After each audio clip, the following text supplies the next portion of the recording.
Have you ever felt the crushing weight of wanting to give up? That moment when the path ahead seems impossibly steep, and the whispers of doubt turn into a deafening roar? Do you catch yourself complaining when life inevitably throws challenges your way, feeling more like a victim of circumstance than the architect of your response? Have you, perhaps subtly, perhaps consciously, settled for less than what you know, deep down, you're capable of becoming? Less joy, less impact, less strength? If any of these questions resonate, if they strike a chord in that quiet place where your deepest aspirations and fears reside, then this message is unequivocally for you. It's a call to awaken the sleeping giant within, the resilient core that might have been buried under layers of fatigue, frustration, or fear. But before we delve into the timeless wisdom that can reshape your approach to hardship, let's make a pact.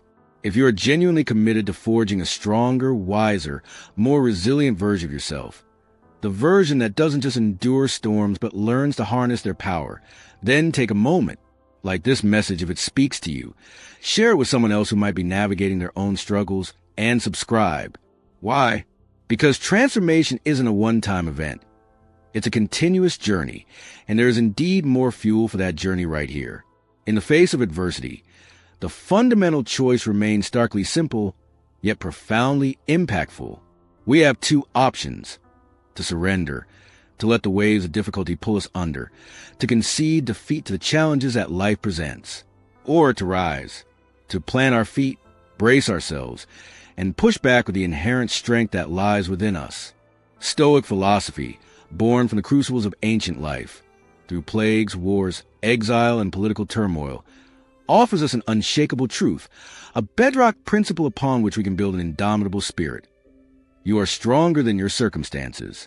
Your power doesn't lie in controlling the external world, which is often chaotic and unpredictable. Your true power lies in mastering your internal world, your judgments, your responses, your will. Let's embark on an exploration together. Let's uncover how the ancient Stoics, men like Marcus Aurelius, the emperor who navigated plagues and wars while paying profound insights, Epictetus, the slave who became a revered teacher of freedom, and Seneca, the statesman who faced exile and death with composure, carved resilience into the very fabric of their souls. More importantly, let's uncover how you can adopt their principles not as historical artifacts, but as living tools to sculpt your own resilience, starting today. 1. Never quit. Your duty is to endure. To quit is to prematurely close the book on your own story. It's to accept the temporary feeling of defeat as a permanent state of being. It's easy to look at quitting as merely stopping an activity, ending a pursuit, or walking away from a challenge. But the Stoics saw it far more profoundly. To quit is to turn your back on your potential, to betray the inherent capacity for strength and growth that resides within you. It's an act of self-abandonment. Think about the sheer audacity of existence. You are here, alive, capable of thought, action, and growth. To willingly relinquish the opportunity to see what you can become, especially when faced with difficulty, is to disregard this incredible gift. The Stoics held a view of life that starkly contrasts with modern expectations of comfort and ease. They believe that life isn't meant to be a smooth, perpetually pleasant journey. Instead, it's a training ground, a gymnasium for the soul. Its inherent difficulties, its unexpected turns, its moments of pain and pressure, these are not design flaws. They are the curriculum. Life is meant to test you, to probe your limits, to reveal your character. Why? Because it is through testing that strength is forged. Just as steel is tempered in fire, making it harder and more resilient, your character is tempered in the fires of adversity. Without the heat, without the pressure, you remain untested, pliable, and ultimately weaker than you could be. This leads to one of the most powerful reframes in Stoic thought.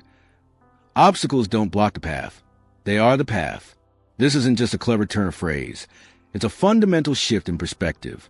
When you encounter a setback, a job loss, a health scare, a betrayal, a creative block, the common reaction is to see it as an impediment, something standing between you and your goal.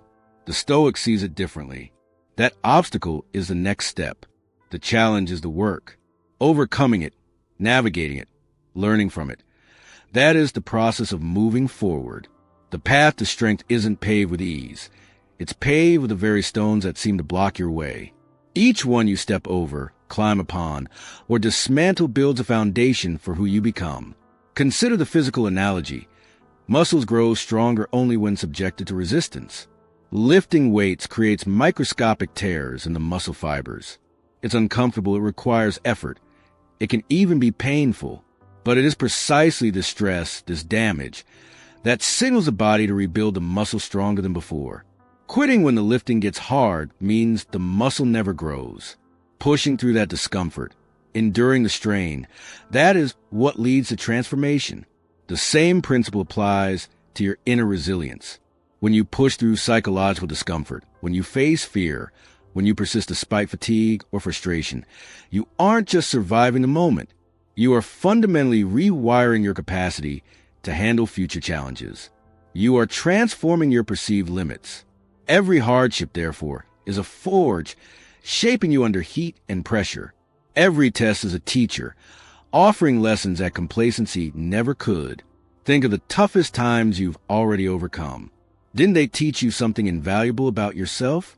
Didn't they reveal a strength you didn't know you possessed? These experiences are not scars to be hidden, but medals to be worn, testaments to your capacity for endurance. Remember the Stoic assertion, you are not made of glass. You are not designed to shatter at the first sign of impact. You possess an inherent robustness, a core of resilience waiting to be activated. You are made to endure. Endurance isn't passive suffering. It's active persistence.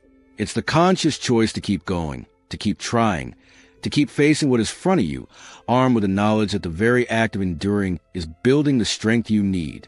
It is your duty, not to fate, not to the gods, but to your own potential to meet challenges head-on and refuse to break. Your duty is to see the path for what it is, obstacles and all, and to walk it with unwavering resolve. Your duty is to endure. 2. Discipline is your destiny. We've all felt it. That sudden burst of inspiration, the surge of motivation that makes us feel capable of conquering mountains. We start the new diet, sign up for the gym, commit to the ambitious project, vow to change a bad habit.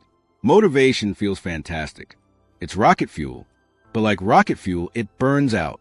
It's fickle, dependent on mood, energy levels, external validation, or fleeting circumstances. Relying solely on motivation to achieve anything meaningful is like trying to build a house on shifting sands. Sooner or later, the foundation will give way. Discipline, on the other hand, is the bedrock. Motivation fades. Discipline stays. When the initial excitement wanes, when the task becomes tedious, when obstacles arise, when you're tired, stressed, or simply don't feel like it, that's where discipline takes over. It's the engine that keeps you moving forward when the rocket fuel is gone. It's the unwavering commitment to a course of action, regardless of your emotional state. But let's clarify what the Stoics meant by discipline.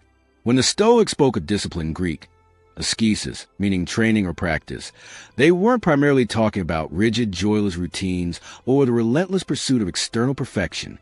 They weren't advocating for a life devoid of pleasure or spontaneity, simply for the sake of being harsh. Their concept of discipline was far deeper, intrinsically linked to virtue and self-mastery. They were talking about self-respect.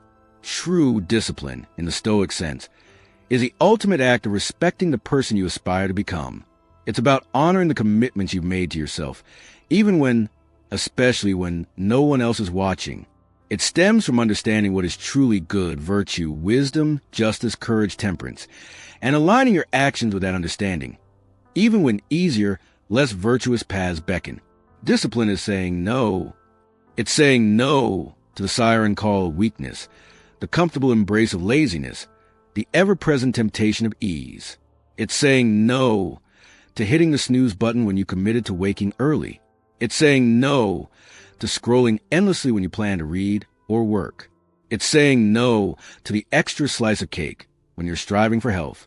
It's saying no to reacting with anger when patience is required. It's saying no to giving up when the path gets difficult. Each no to a lesser impulse is simultaneously a powerful yes to your higher self. Every choice you make, no matter how small, is a vote cast for the person you are becoming. Choosing to rise early despite fatigue is a vote for diligence. Choosing to persist on a difficult task when frustration mounts is a vote for resilience. Choosing to respond calmly instead of reacting angrily is a vote for wisdom. Choosing to exercise when you'd rather relax is a vote for vitality and commitment. Choosing to be honest when a lie would be easier is a vote for integrity. These individual choices, compounded over time, don't just lead to your destiny. They actively shape it. Discipline isn't something you have. It's something you do moment by moment. Your character, your achievements, your ultimate fulfillment, these are not predetermined. They are the cumulative result of your disciplined choices. Think of discipline not as punishment, but as training. An athlete trains their body through rigorous practice, enduring temporary discomfort for long-term performance. A musician trains their fingers through repetitive scales, enduring boredom for the sake of mastery. Similarly, Stoic discipline is training the will, strengthening the character, honing the ability to act in accordance with reason and virtue, even when instinct or emotion pulls in another direction. Epictetus constantly emphasized focusing on what's within our control, our judgments, our impulses, our actions. Discipline is a tool that allows us to exercise this control effectively. It requires acknowledging that the path of least resistance rarely leads to a place worth going. It demands honesty about our own weaknesses and the courage to confront them. It means understanding that long-term fulfillment is built on the foundation of short-term sacrifices.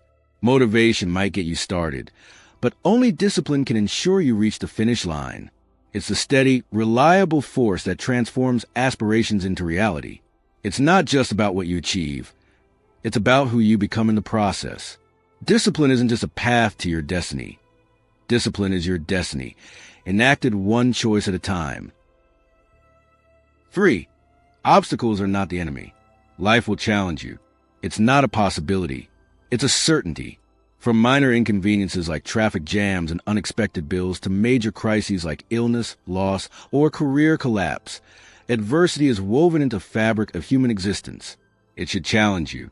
A life without challenge is a life without growth, a stagnant pool rather than a flowing river. The crucial difference lies not in whether challenges appear, but in how we perceive and respond to them. The default human reaction is often one of frustration, anger, or despair. We see obstacles as enemies, malicious forces conspiring against our happiness and progress. We feel personally attacked, singled out by misfortune. This perspective immediately places us in a position of weakness, of victimhood. It drains our energy in resentment and resistance against the inevitable. The Stoics, however, offer a radical and empowering alternative. Every obstacle is a doorway. Think about that imagery. Not a dead end, not an insurmountable wall, designed solely to halt your progress, but a doorway, an opening, a passage to something new. It might be a difficult door to open, perhaps heavy or locked, requiring effort, ingenuity, or a change in approach, but it can be opened. This perspective shifts the obstacle from being an external enemy to an internal opportunity. It's not a wall, it's a test of your patience, your creativity, your resilience, your principles. Can you remain calm under pressure? Can you find an alternative solution? Can you adapt to the new circumstances? Can you hold onto your values when it's difficult? The obstacle reveals your current capabilities and highlights areas where growth is needed. It's not a wall, it's a lesson. Every challenge contains information. Failure teaches you what doesn't work. Difficulty teaches you perseverance. Unfairness teaches you about justice and your own response to injustice. Loss teaches you about value and impermanence.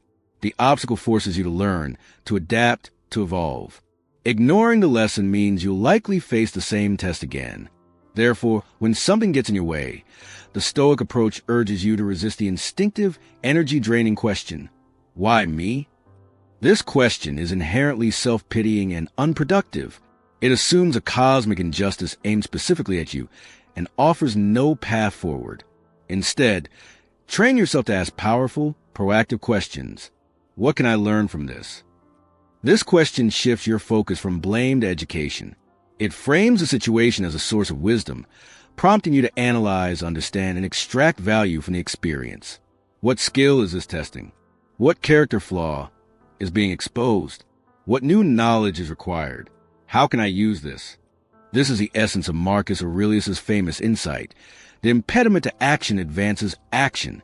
What stands in the way becomes a way. How can this difficulty be turned into fuel?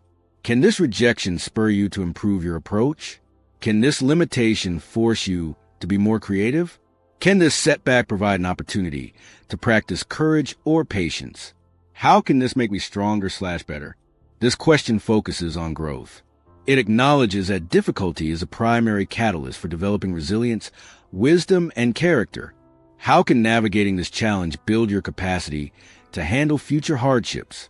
This reframing isn't about pretending that obstacles aren't difficult or painful. Loss still hurts. Failure still stings. Setbacks are still frustrating. Stoicism isn't about emotional suppression. It's about rational redirection. It acknowledges the initial emotional response, but chooses not to be governed by it. It chooses to see the obstacle through the lens of opportunity. Think of every difficulty as a mirror. It doesn't just block your view. It reflects your own strength back to you. When you face it, when you grapple with it, when you find a way through or around it, you see your capabilities reflected in your actions.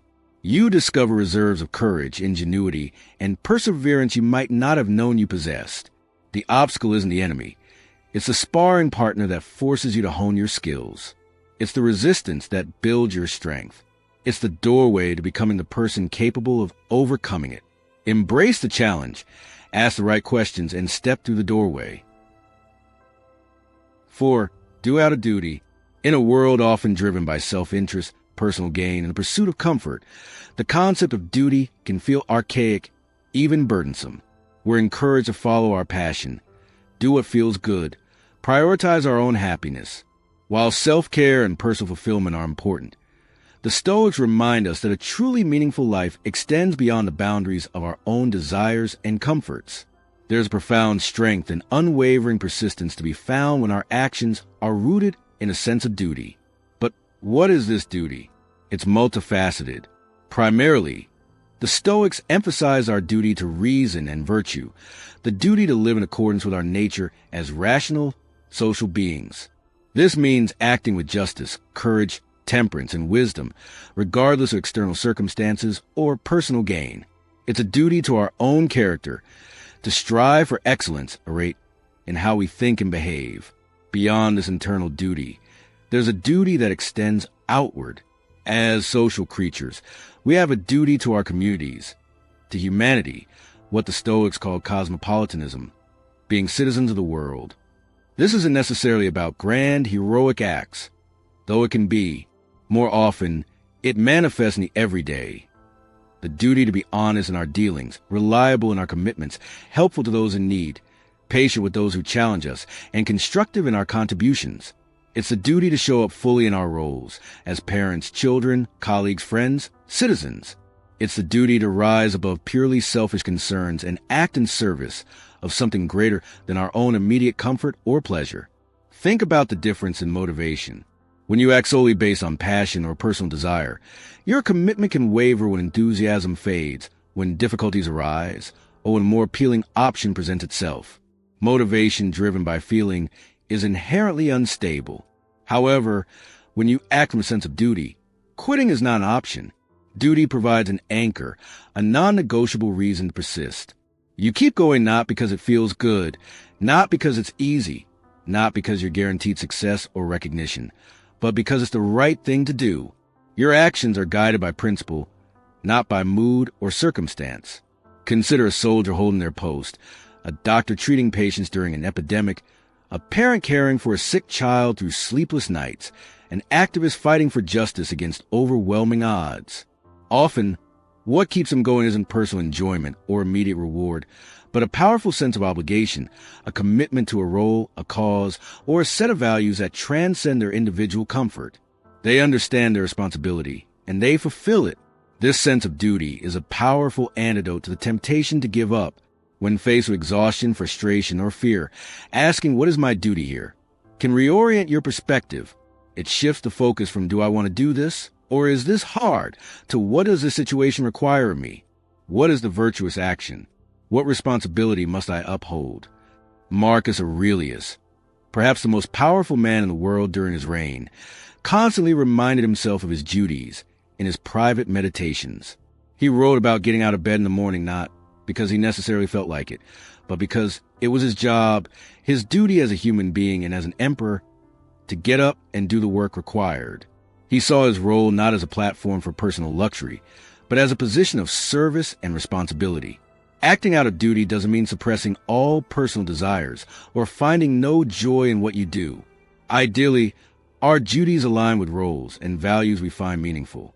But it recognizes that meaning often lies in contribution and responsibility, not just in pleasure. It provides a framework for resilience because it attaches your actions to something steadfast and internal, your principles, your commitments, rather than something fickle and external, your feelings, the immediate outcomes. When you root your persistence in duty, you tap into a deeper wellspring of strength. You understand that your efforts matter, not just for yourself, but for the larger fabric of your community, your family, or the principles you stand for. You show up, you persist, you rise above selfish comfort in service of something greater. And in doing so, you build not just external results, but internal character worthy of respect. You act not because the path is easy, but because your duty demands you walk it. 5. Master the present moment. Our minds are restless wanderers. They drift effortlessly into anxieties about the future. What if I fail? What if I get sick? What if they don't like me? What if things go wrong? Painting vivid scenarios of potential doom that may never materialize. Or they get ensnared in the past, replaying mistakes, nursing old grievances, lamenting lost opportunities, clinging to moments that are irrevocably gone. We spend so much mental energy oscillating between these two realms, the uncertain future and the unchangeable past, that we often neglect the only time we truly possess, the only arena where we have any real agency, the present moment. The Stoics recognized this human tendency and saw it as a primary source of suffering and inefficiency. The future is uncertain. The past is gone. Worry about the future is like trying to navigate a ship based on clouds. It's speculative and offers no solid ground. Ruminating on the past is like trying to steer by looking only at the wake behind the ship. It tells you where you've been, but not where you are or how to move forward. But this moment, right now, this is power. This is where life actually happens. This is where choices are made, actions are taken, and character is demonstrated. The past informs the present, and the present shapes the future, but only the present moment is directly within your grasp. Epictetus powerfully taught that our chief task is to differentiate between what is in our control and what is not. External events, the past, the future, other people's opinions. These are largely outside our control, but our judgments, our responses, our actions in this present moment, these are within our control. In the present, you are not a victim. Even when facing difficult circumstances imposed from the outside, your response in this moment is yours to choose. You might not control the storm, but you control how you steer the ship right now. You might not control the diagnosis, but you control how you face it today. You might not control the economic downturn, but you control how you manage your resources and seek opportunities at this moment. In the present, you reclaim your agency. You shift from being passively affected to being actively engaged. You are a warrior. A warrior focuses on the battle at hand, the immediate action required, not on battles already lost or wars yet to come. Mastering the present moment involves several key practices. Mindfulness of action. Pay attention to what you are actually doing right now, whether it's working on a task, having a conversation, eating a meal, or even just breathing. Engage fully with the activity at hand, rather than letting your mind wander aimlessly into past regrets or future anxieties. This focus not only improves effectiveness, but also anchors you in reality, breaking down overwhelm. Often, anxiety stems from contemplating the entirety of a large task or challenge. Mastering the present means focusing only on the next step. What is the one thing you can do right now to move forward? Don't worry about step 10. Focus on step 1. Completing that one small action builds momentum and confidence. Conscious choice. Recognize that in every present moment, you're making choices consciously or unconsciously. Choose to respond thoughtfully rather than react impulsively. Choose to focus on what you can do rather than lamenting what you cannot. Choose to align your present actions with your long-term values and goals. Acceptance of what is. This doesn't mean resignation, but rather acknowledging the reality of the present situation without wasting energy fighting against it. Accept that this is a starting point. From this acceptance, you can then make rational decisions about how to proceed. Appreciation. Take moments throughout the day to notice small details, things you might usually overlook. The feeling of the sun on your skin, the taste of your coffee, a moment of connection with someone. This grounds you in the richness of the present experience. Every decision you make today shapes who you'll be tomorrow. Character isn't built overnight. It's forged in the crucible of countless present moments. Each time you choose discipline over ease, courage over fear, kindness over anger, action over procrastination and now, you are laying another brick in the foundation of your future self. The present moment is not just a fleeting point in time. It is a locus of your power, the workshop where your life is crafted. Stop mortgaging today's peace for tomorrow's worries or yesterday's regrets. Use the now. It's all you truly own. Master the present, and you master the gateway to a more resilient, focused, and meaningful life. 6. Complaining is a waste of strength. Let's be brutally honest with ourselves. How often do we engage in complaining? About the weather, the traffic, our workload, our boss, our partner, politics, the state of the world, that minor inconvenience that threw off our morning routine. It often feels like a natural release, a way to vent frustration, perhaps even a bond with others who share our grievances. But have you ever stopped to truly consider what complaining accomplishes? The Stoics had a clear answer: absolutely nothing productive. In fact, they view complaining memsamoria, finding fault with one's lot, as not just ineffective, but actively detrimental. Complaining changes nothing about the external situation you find fault with. The traffic doesn't magically clear because you curse it. The rain doesn't stop because you lament it. Your workload doesn't lessen because you grumble about it. All complaining does is affect you. It drains you. Complaining is an expenditure of energy, mental and emotional energy that could be directed towards finding solutions, adapting to situation, or simply maintaining your composure. It fosters a negative mindset, coloring your perception of reality and making you more attuned to further frustrations. It's like pouring your vital energy down a drain of negativity, leaving you depleted and less capable of constructive action. It anchors you in bitterness. Complaining keeps you focused on the problem, often magnifying its significance in your mind. It reinforces feelings of powerlessness and victimhood. By constantly verbalizing what's wrong, you embed that narrative more deeply into your psyche, making it harder to see potential positives or opportunities for growth. You become stuck in a cycle of resentment, perpetually finding fault rather than seeking improvement or acceptance. The Stoics didn't waste time pointing fingers or lamenting circumstances beyond their control. Their philosophy was intensely practical and inward-focused. They understood that while external events are often indifferent and uncontrollable, our internal responses, our judgments, attitudes, and actions are entirely up to us. They focused inward. They took responsibility.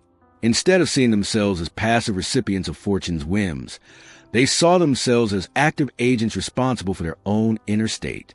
When faced with hardship or injustice, their primary question wasn't whose fault is this, or why is this happening to me, but rather, what is the virtuous and rational response here?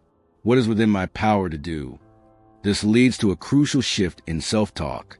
Train yourself to catch the impulse to complain and consciously replace it with a proactive stance. Instead of saying, why is this happening to me, which implies victimhood and seeks external blame, say, what am I going to do about it, which asserts agency and focuses on solutions.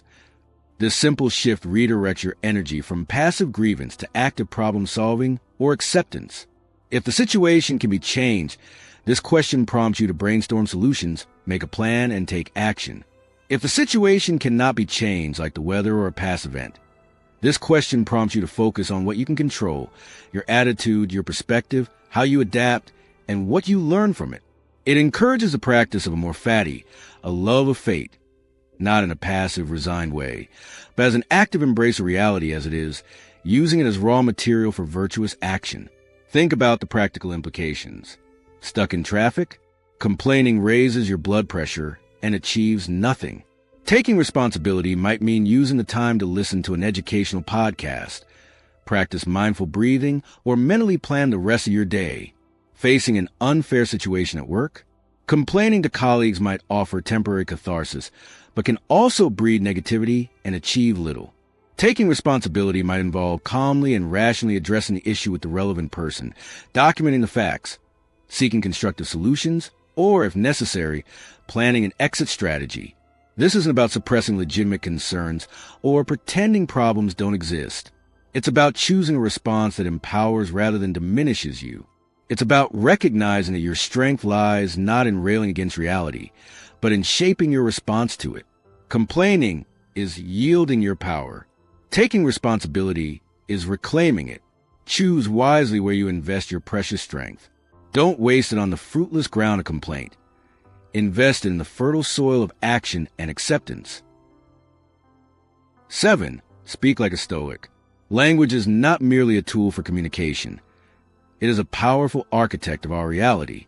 The words we choose, both in our internal monologue and our external conversations, shape our thoughts, influence our emotions, guide our actions, and ultimately mold our perception of the world and our place within it. Words have power.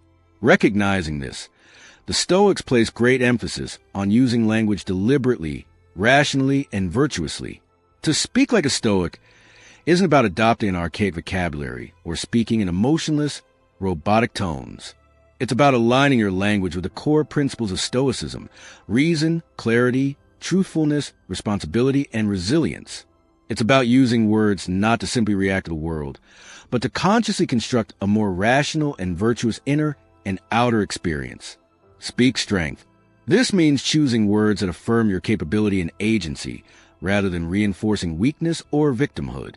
Instead of "I can't handle this," try "This is challenging, and I need to figure out how to approach it." Instead of "This is impossible," ask "What steps can I take right now?" Instead of "I'm overwhelmed," say "I need to prioritize and tackle this one step at a time." Speaking strength doesn't deny difficulty, but it frames it as something surmountable, something you have the internal resources to face. It's about narrating your challenges from a position of potential competence, not assumed defeat. Speak truth. Stoics valued honesty and clarity. This means speaking accurately about situations, avoiding exaggeration, gossip, or needless drama. It means representing events objectively, focusing on facts rather than emotionally charged interpretations. When describing a setback, focus on what happened, not just on how terrible it made you feel. This clarity helps maintain perspective and allows for more rational problem solving. It also applies to self-assessment, being honest about your own faults and responsibilities without resorting to harsh self-criticism or defensive excuse-making. Speak hope. This isn't about naive optimism, but about maintaining a rational belief in your ability to endure and find a way forward. Even in dark times, Stoic language avoids wallowing in despair. It focuses on what can be done, on the lessons learned, on the strength being built. It acknowledges pain but doesn't grant it the final word. It speaks of persistence, of seeking solutions, of the enduring power of the human spirit to navigate hardship. It's the language of resilience, reminding yourself and others that challenges are temporary and inner strength is enduring. Crucially, don't talk like a victim. Talk like someone who refuses to be broken. Victim language is characterized by blaming external factors. "He made me angry. The traffic ruined my day." Complaining about unfairness. "It's not fair that this happened to me." And expressing helplessness. "There's nothing I can do." This language disempowers you, placing control outside yourself. Empowered language, Stoic language, takes responsibility. It focuses on internal responses. "I chose to get angry," or better, "I felt anger rising, but I chose to respond calmly." Seek solutions. "The traffic is heavy. I'll use this time productively. How can I best respond to this situation?" And affirms agency. "I will focus on what is within my control."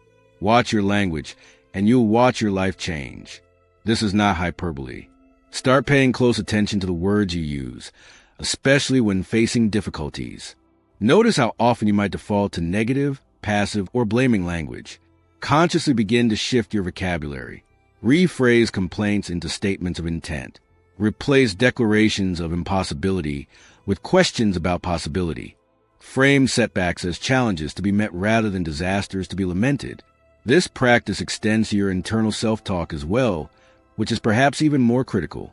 The stories you tell yourself about yourself and your circumstances are profoundly influential.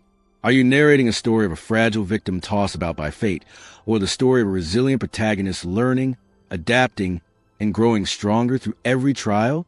Your words shape your world. They filter your perceptions, guide your actions, and signal to yourself and others how you engage with life. By consciously choosing to speak like a Stoic, with strength, truth, hope, and responsibility, you actively cultivate a mindset of resilience, rationality, and empowerment. You begin to embody the very strength your words declare. 8. Stop comparing. Start building. In our hyperconnected world, saturated with curated images of success, happiness, and perfection, the temptation to compare ourselves to others is relentless and insidious. We scroll through social media feeds, look at colleagues' promotions, hear about friends' achievements, or see neighbors' possessions. And the measuring stick inevitably comes out. Am I doing as well? Am I as happy? Am I as successful? Am I enough? This instinct to compare is perhaps natural, but the Stoics would identify it as a significant source of unnecessary suffering and a dangerous distraction from our true purpose. You are not in a race against anyone, but who you were yesterday. This fundamental Stoic insight shifts the entire framework of progress and self-worth. The only valid benchmark for your growth is your own past self. Are you wiser, more patient, more resilient, more disciplined today than you were last week, last month, last year? That is a question that matters. Comparison is a thief of joy, and Stoics knew this well. When you constantly measure yourself against others, you inevitably find someone who appears to be doing better in some arbitrary metric: wealth, status, appearance, talent. This comparison rarely inspires. More often, it breeds envy, resentment, feelings of inadequacy, and dissatisfaction with your own life, even if your life is objectively good. It steals the joy you might otherwise find in your own accomplishments and progress, because they seem diminished in light of someone else's perceived superiority. Conversely, comparing yourself to those you deem lesser can breed arrogance and complacency, hindering your own growth. Both outcomes are detrimental to developing virtue and tranquility. The Stoics emphasize focusing on what is within our control. Other people's lives, achievements, possessions, and circumstances are largely outside our control. Our own judgments, actions, character development, and responses are within our control. Wasting mental energy comparing your journey to someone else's highlight reel is therefore irrational and unproductive. It diverts focus from the one area where you can actually make a difference: your own life and your own character. Your journey is yours. It is unique, shaped by your specific circumstances, challenges, strengths, and weaknesses. Trying to replicate someone else's path or measure your progress against theirs is like trying to navigate your map using someone else's compass coordinates. It simply doesn't work and leads you astray. Your growth trajectory, your timeline, your definition of success, these must be internally derived based on your own values and potential. Your growth is sacred. It's the process of cultivating your own garden, tending to your own soul. Comparing your budding flower to someone else's fully bloomed rose only discourages you from nurturing your own potential. The focus should be on providing the right conditions for your own growth, learning, practicing virtue, facing challenges, applying discipline. So, how do you break free from a comparison trap? Define your own values. What truly matters to you? Is it wealth, status, external validation? Or is it integrity, wisdom, resilience, contribution, meaningful relationships? Clarify your own definition of successful and meaningful life based on Stoic virtues like wisdom, justice, courage, and temperance. Measure progress by your own values, not someone else's highlight reel. Focus on action, not outcomes. Concentrate on doing your best in the present moment, acting virtuously, and putting in the effort required by your goals and duties. Detach your sense of self-worth from external results, which are often influenced by factors beyond your control, and certainly detach from how others are doing. Practice gratitude. Regularly reflect on what you do have, the progress you have made, and the unique aspects of your own journey. Gratitude shifts the focus from perceived lack, often fueled by comparison, to appreciation for your own reality. Limit exposure. Be mindful of environments that trigger comparison, particularly curated social media feeds. Use these tools intentionally, rather than letting them dictate your mood or self-perception. Compete against your past self. Keep track of your own progress. Journal.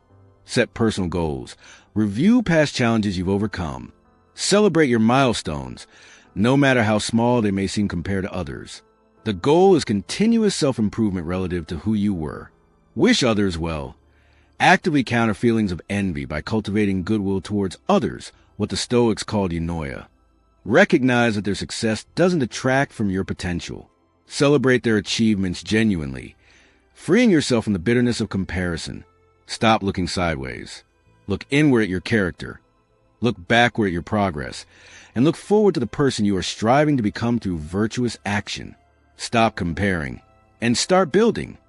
Building your skills, building your resilience, building your character, building a life aligned with your values. That is the path to genuine contentment and meaningful growth. 9. Practice the discipline of gratitude.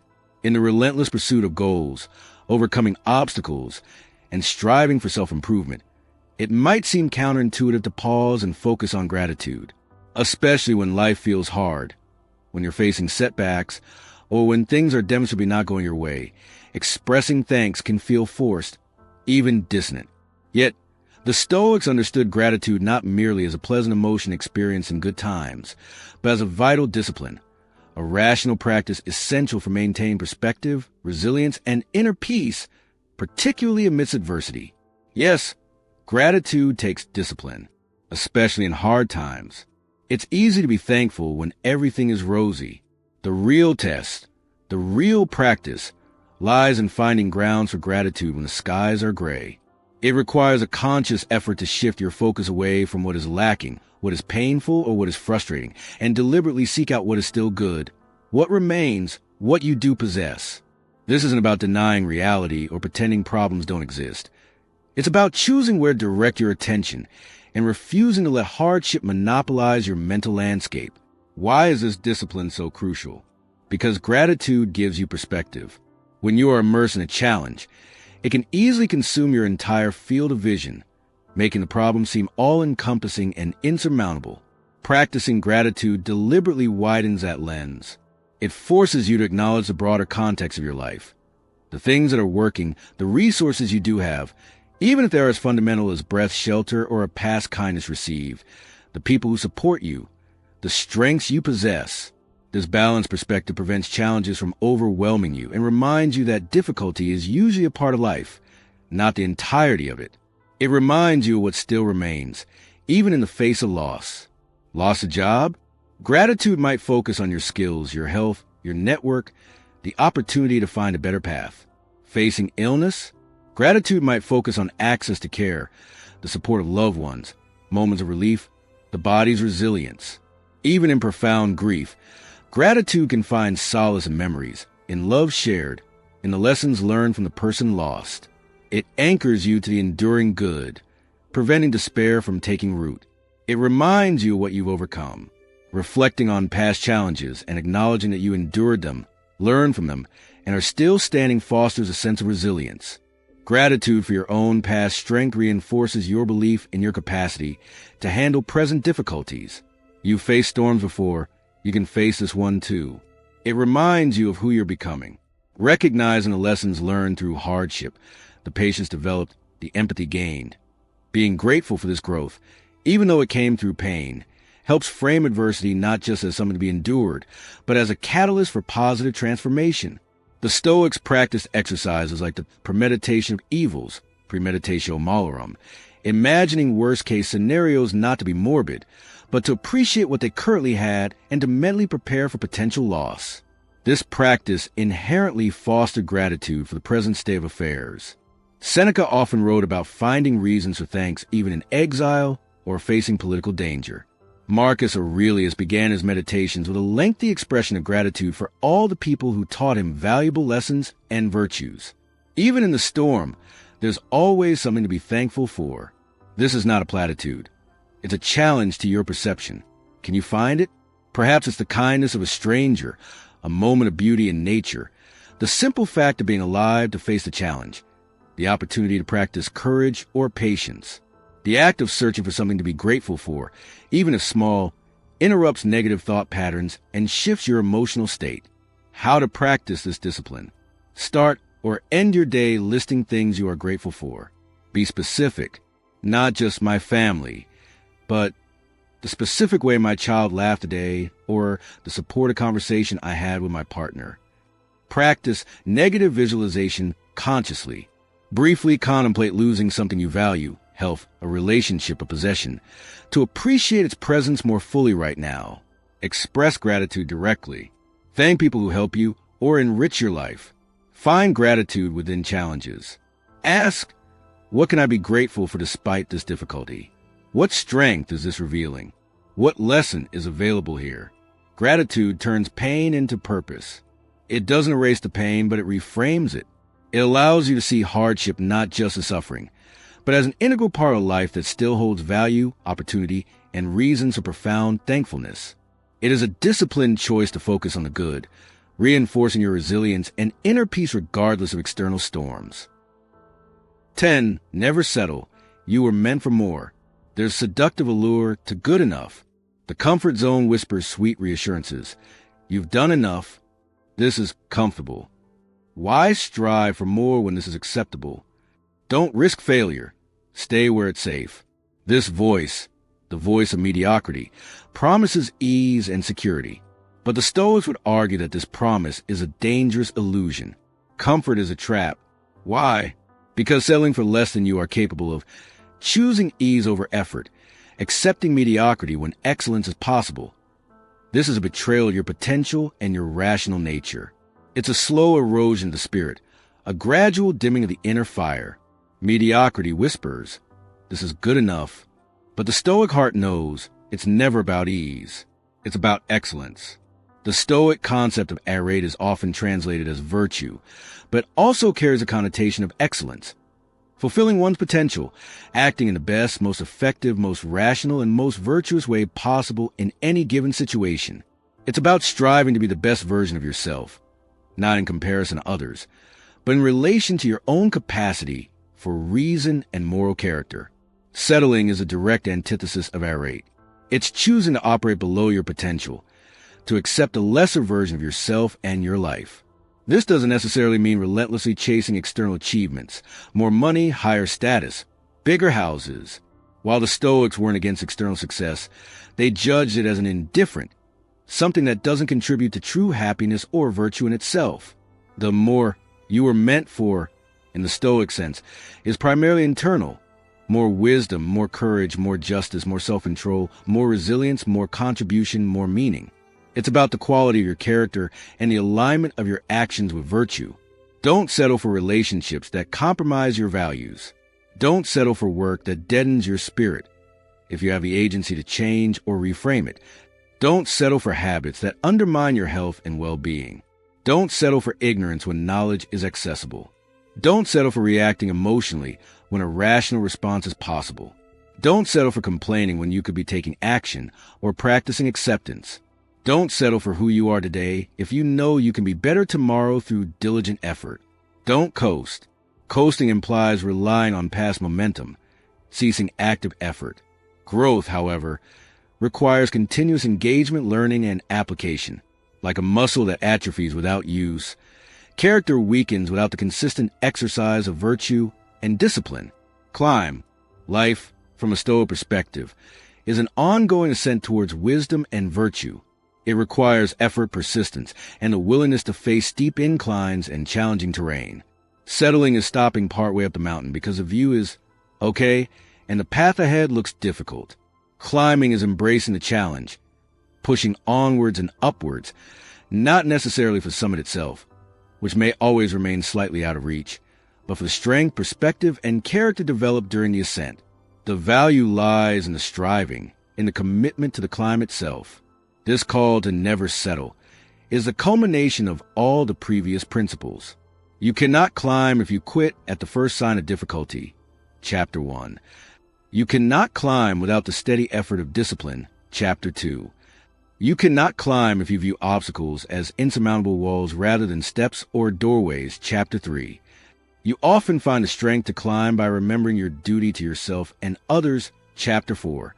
Climbing happens one step at a time, requiring mastery of the present moment, Chapter 5.